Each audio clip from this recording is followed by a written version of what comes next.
With Bath looking to guarantee their top four berth and Harlequins still in with a sniff of the playoffs, there was plenty to play for, with the visitors harbouring painful memories of the corresponding fixture last year when Quins denied them a top four finish. Ugo Monye and George Robson, both in their last games at the Stoop, led out the home team, and it was a dream send-off for Monye, who scored the opening try. A brilliant missed pass from Nick Evans, picking out the winger to coast over for try number 51 in the Premiership. Jack Clifford was yellow carded for pulling down a ruck, but Bath could only gain a George Ford penalty from that 10-minute period. But they did finally take the lead on 20 minutes when skipper Francois Lowe crossed the whitewash. Ford converted for a 10-5 lead, but a seesawing game saw Evans strike on the half-hour mark, narrowing the score to 8-10 with his first successful kick. Just before the break, the hosts were back in front, referee Greg Garner awarding a penalty try. Evans with a successful conversion, and Quins turned around with a 15-10 advantage. A Clifford penalty just after the break gave Bath a chance to kick deep into Quins territory, and from the line-out, Horacio Aguja was able to carve his way through the home defence to level the match. Ford converted for a 17-15 lead, but two Evans penalties had a boisterous home crowd in full voice, and Quins back on the front foot, 21-17 to the good after 55 minutes. The match turned again a couple of minutes later. Leroy Houston dotting down after some fine, if not a bit lucky, interplay between the forwards, and Ford converting for a 24-21 lead. Quins responded straight away, Monye showing great strength on the blind side to bust through the tackle of Anthony Watson and force his way over for try 52. The Quins legend replaced soon after to a standing ovation, and his side ahead by 2. With 20 minutes still to go, the match could have gone either way, but it was Ford who cemented the playoffs for Bath with a penalty on 74 minutes. The blue, black and whites gaining revenge for last year and on target for a home semi-final. Final score, Harlequins 26, Bath 27.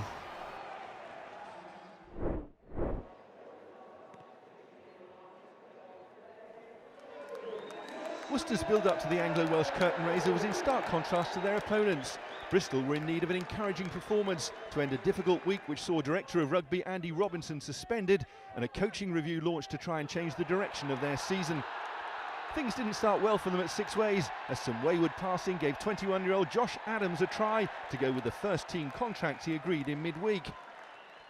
Bristol have yet to win a game so far this season, but they responded to that setback and took the lead in the 13th minute, thanks to some neat footwork from lock Georgie Nemzadze. The try was converted by Billy Searle, who then kicked a couple of penalties to give Bristol a healthy 13-5 advantage. Mark Tainton has been named as their interim head coach following Robinson's suspension, and he was no doubt taking a very detailed interest from his seat in the stands as the game took a dramatic turn for the worse for his team. Max Stelling scored Worcester's second try of the evening to make it 13-10 at half-time, but the real problems began in the second half. First, Bristol hooker Rob Hawkins was shown a yellow card, and very quickly Worcester profited. Jackson Willison and Chris Pennell were both heavily involved in the build-up to Adams' second try of the game. The Warriors were now 17-13 ahead, and if that wasn't bad enough, Bristol picked up another yellow card for fullback Jack Wallace. Worcester on the front foot and building a match-winning lead. They had the try-scoring bonus point in the bag after 53 minutes, thanks to Michael Dowsett making his Warriors debut. And when Stelling successfully chased his own kick to score his second of the evening and his team's fifth, Worcester had racked up 26 unanswered points and led 31-13. Bristol were heading for yet another defeat, but still looking for crumbs of comfort. Replacement Luke Arscott thought he was about to reduce the lead until a fantastic tackle from Jamie Shilcock stopped him in his tracks. Shilcock was clearly making the most of his chance to impress at number 10. But Arscott kept the ball alive, and it was eventually fed to Wallace, who was back on the field after his yellow card and happy to be able to give his team a glimmer of hope. It became far more than just a glimmer when Tom Varndell burst away from the Worcester defence for a converted try which made it 31-25.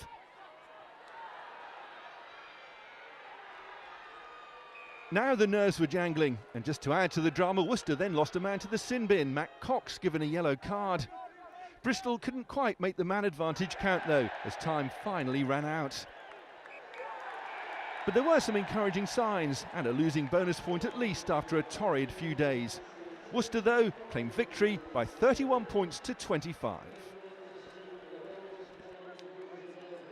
Delighted that the boys found a way to win. At half-time it was really important that we were getting a bit of squeeze from a decent Bristol pack, but the guys found a way to win at half-time and they came back and they scrapped really hard for that, and at the end I think it was well deserved. It was a really tight encounter. We ended up narrowly just getting it through, but like you say, it's very tight. We always like a nail biter us against Bristol. It was a really good game to play and really good game to watch.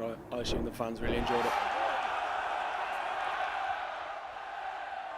Sale go into the new year with growing ambitions, and they finished 2014 with the type of challenge they seem to relish these days, trying to beat Leicester for the first time in more than 5 years. Chris Cussiter gave them the ideal start in front of a record crowd of more than 11,000 at the AJ Bell Stadium, but this was to be a game of punch and counter-punch. Leicester drew level when Jeremiah Bai went over for his first try for the club. And Leicester scored again with half an hour played. Matthew Tate was taking on his former club, and with the help of the TMO, he claimed the try which Freddie Burns converted to make it 12-8 to the Tigers. But the rest of the first half belonged to the home side, as they went in search of a fifth successive Premiership victory. Johnny Liotta's break created the opportunity for Will Addison to score. A yellow card for Jamie Gibson meant Leicester were down to 14 men for 10 minutes and they were punished. Sale powered their way over for their third try just before the break. Nathan Hines touching down, and the conversion from Danny Cipriani made it 25-15. With Gibson still on the sidelines at the start of the second half, the Sharks got the try-scoring bonus point. Sam Tuatupu surprising everyone to get his first Premiership try of the season. 30-15 seemed to be a match-winning margin, but Leicester had other ideas. With just over 20 minutes left, Miles Benjamin gave them just the lift they needed. Again, the TMO was called on to confirm the score, but the converted try and a penalty from Owen Williams closed the gap to 5 and set up a grandstand finish.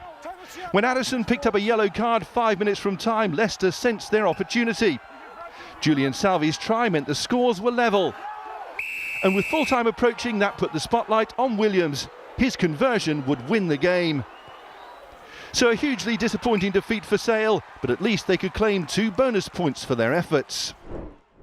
London Wasps travelled to Vicarage Road for their last visit before Saracens up sticks for their move to Barnet.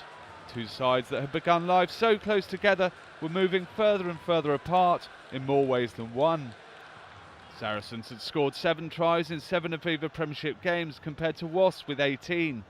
But Sarries made the better start. A fine Dave Strettle break setting up a penalty for Charlie Hodgson. But the Wasps try machine of Tom Vandell and Christian Wade sparked to life straight away.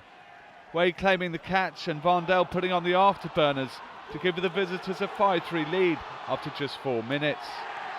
Nicky Robinson missed the conversion and the penalty attempt on 14 minutes, but was successful with a wobbly drop goal on 19 minutes to extend the lead to 8-3.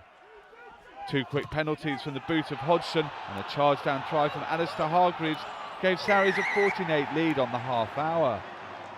Hargreaves required stitches, and when he returned to the fray, Robinson reduced the arrears with his first successful penalty. Hargreaves was then sin-binned, and the resultant penalty was slotted by Robinson for a 14-all score at half-time. Nils Mort, on for Hodgson, who had banged his head and was being stitched up, traded penalties with Robinson to make it 17-all after 48 minutes. The hapless Hargreaves returned to the action, but only 3 minutes later was stretchered off after a big hit from James Haskell. The hit was ruled illegal by the TMO and the penalty was kicked by the head-strapped Hodgson. This led to a run of 4 Hodgson penalties in just over 15 minutes, which effectively killed off the game. Wasps did claim a losing bonus point when scrum half Charlie Davis, who had been charged down by Hargreaves for the Sarries try, reached over to score himself under the posts. Tommy Bell with the conversion to make the final score Saracens 29, London Wasps 24.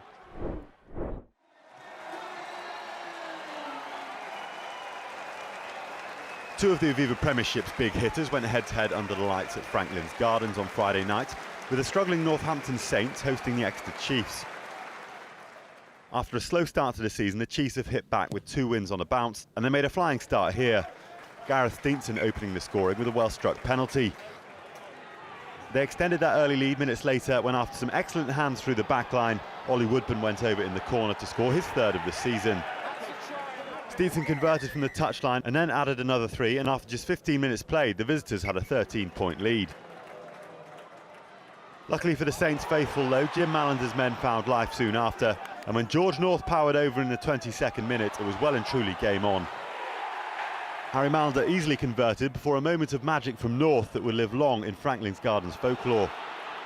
The Welsh winger collecting the ball from the subsequent kick-off, going inside Henry Slade to leave the majority of the extra 15 in his wake. He found Nick Groom, who offloaded to Rory Hutchinson, the Scottish centre racing in for a memorable score on his Premiership debut. Mallander again converted to give his side a 1-point lead. Sadly, the second half couldn't match up to the first, and after being ahead at the break, the home crowd's mood will have turned tense when Gareth Steenson slotted 2 penalties to make it 19-14 to Exeter. However, adamant not to lose 3 home games in a season for the first time in 5 years, the Saints rallied, Mallander pulling 3 points back in the 67th minute. And the young Englishman would be the hero on the night, keeping his cool to add another 3 with just 2 minutes to play. A crucial win for the Saints. Final score from Franklin's Gardens, Northampton 20, Exeter 19. Gloucester extended their unbeaten home Aviva Premiership record to 22 games with a 33-30 win over London Irish. And it was the visitors who opened the scoring. Recent England under-20 captain Alex Gray intercepting a Tim Taylor pass to score under the posts. Taylor responded with a penalty 3 minutes later before Henry Trinder cut through the Irish midfield, feeding Ollie Morgan, who in turn fed Tom Boyce to go over for the try and give Gloucester a 10-7 lead. Taylor and Tom Homer traded penalties, with Taylor adding his 3rd just before Exiles' Chris Haller-Lafia with sin bin, the score 16-10. With the Tongan number 8 gone for 10 minutes, Irish conceded a penalty try. But the visitors responded in great style, with 17 points in 8 minutes either side of the break.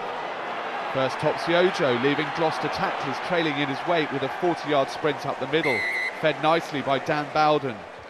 Homer with a conversion to make it 23-17 at the break. 4 minutes after the interval, Steve Shingler broke through from a great angle to notch the 3rd Irish try. And with the extras, a 27-23 lead. Gloucester responded instantly, Darren de Widiak with an outrageous dummy and the strength to go over and retake the lead. Homer levelled the scores at 30 points apiece, but Freddie Burns notched the decisive penalty 3 minutes after coming on for Taylor. And the Cherry and Whites held on for almost 20 minutes to give the Shed win number 22 in a row.